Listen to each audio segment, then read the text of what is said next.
মায়ের কাছে যাব, আমি আমার মায়ের হাতের আমার পছন্দের আলুর ভর্তার ডাল দিয়ে মজা করে ভাত খাবো। এই চুপ করো। ডাল আলু ভর্তা কোনো খাওয়ার জিনিস হইলো? সেটা আবার মজা করে খাবে সে। শুনো, তুমি গ্রামেও যাইতে পারবা না, তোমার মায়ের কাছেও যেতে পারবা না। কি বলতেছো তুমি মাহি? আমি কেন আমার মায়ের কাছে যেতে পারবো না? কেন আমি গ্রামে যেতে পারবো না? আমি এবং আমার বাবা আমাদের কারোই গ্রাম পছন্দ না। আমি তোমাকে ভালোবেসে বিয়ে করছি, কিন্তু বাবা এখনো আমাদের বিয়েটা মেনে নেয় নাই। তার মধ্যে যদি তুমি এখন তাদের অবাধ্য হয়ে গ্রামে যাও, তাহলে তোমার আমার ডিভোর্স কনফার্ম। এবার বলো, গ্রামে তুমি তোমার মায়ের কাছে যেতে চাও, না আমার সঙ্গে থেকে আমার সঙ্গে সংসার করতে চাও? আমি তোমার সাথে সংসারও করতে চাই, আবার আমার মায়ের কাছেও যেতে চাই। বিবাহিত পুরুষের জীবনে এত সুখ হয় না আলমগীর। তোমাকে যে কোনো একটা বেছে নিতে হবে, আর তোমার অপশন একটাই, আমার সাথে তুমি থাকবা, আমার সাথে সংসার করবা। ওই গ্রামে যাওয়া নিয়ে আর কোনো কথা আমি শুনতে চাই না। ঠিক আছে, তোমার সাথে আমি সংসার করব, কিন্তু দেখো আমার বাপ দাদার 14 গোষ্ঠী কেউ কোনোদিন ঘর জামাই থাকে নাই। আমার এখানে ঘর জামাই থাকতে খুব লজ্জা লাগে। চলো না আমরা বাসা ভাড়া করে একটা আলাদা বাসায় থাকি। আসছে আলাদা বাসা নিতে। আমি আমার বাবার বাসায় থেকে যে আলাদা ফ্যাসিলিটি গুলো পাই, দামি গাড়িতে চড়ি, দামি জামা কাপড় পরি, ভালো ভালো খাবার খাই, আমি যদি তোমার সঙ্গে আলাদা বাসা নেই, এই সব কিছু আমাকে হারাতে হবে। আর তোমার যে ইনকাম, তুমি আলাদা বাসা নিলে জীবনে আমাকে আরাম আয়েসে রাখতে পারবা না।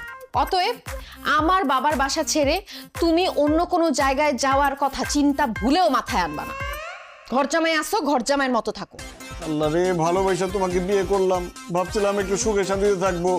এখন তো তোমাকে বিয়ে করে মনে হইতেছে আমি জেলখানায় বন্দী হয়ে গেছি। নিজের ইচ্ছা মতো স্বাধীনতা মতো কিছুই করতে পারি না।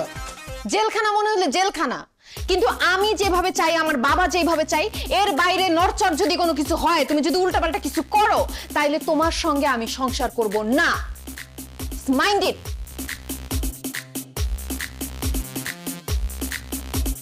আল্লাহ রে, আগেই ভালো ছিলাম, ভালোবেসে বড়লোকের মেয়েকে বিয়ে করে কোন বিপদে পড়লাম। সব উল্টাপাল্টা হয়ে গেল।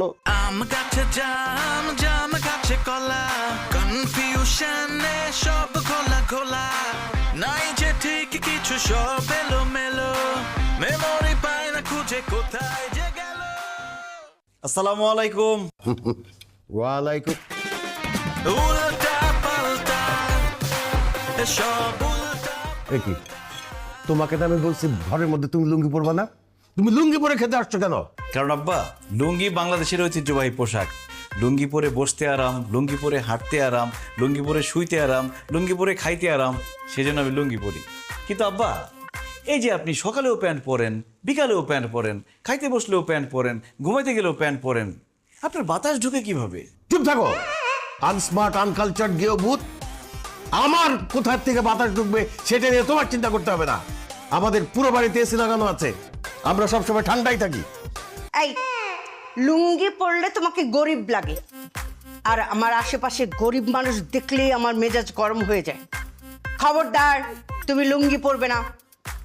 আর তুমি আমার মতো সুন্দর পোশাক আশাক পরবে, তাতে তোমাকে স্মার্ট লাগবে। কিছু মনে করবেন না আম্মা, আপনি এই বয়সে যেরকম সাজগোজ আর মেকআপ মাইরা থাকেন, আপনাকে দেখতে কিন্তু স্মার্ট লাগে না। আপনাকে দেখতে মনে হয় স্টার জলসার কুটনি শাশুড়ি।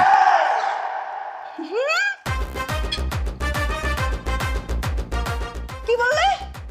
তোমার এত বড় সাহস, তুমি আমাকে কুটনি বলছো? আমাকে দেখতে কুটনি লাগে? তুমি আমার মেয়ের জামাই, না হলে থাপড়ায় তোমার সব কয়টা দাঁত ফালাই দিতাম আমি। দেখলি তোর জামাই কত বড় সাহস, সবার সামনে বলে আমাকে নাকি কুটনি শাশুড়ির মতো লাগে। আর তুইও খেয়ে দিয়ে কোনো কাজ পেলি না। ঢাকা শহরে কত সুন্দর সুন্দর স্মার্ট ছেলে থাকতে তুই গ্রাম থেকে একটা ক্যাট ছেলেকে বিয়ে করে ফেললি। মা, কি করব বলো, ভার্সিটিতে তো খুব ভালো স্টুডেন্ট ছিল। আমি প্রেম করতে চাইছিলাম, কিন্তু যখন প্রেমের প্রস্তাব দিছি, সে বলছে না, আমি ডিরেক্ট বিয়ে করব। এর জন্য বিয়ে করে ফেলছি। তখন কি আমি জানি সে এরকম খ্যাত? বিয়ে যখন করেছিস তখন এটাকে আধুনিক বানা, স্মার্ট বানা। এই জিনিসকে নিয়ে তো কোথাও গেলে মান সম্মান কিছু থাকবে না। ঠিকই বলছো আম্মু। আই যাও, লুঙ্গি চেঞ্জ করে ট্রাউজার পরে আসো। আরে না দুলা ভাই, যায় না তো। আপু, দুলাভাই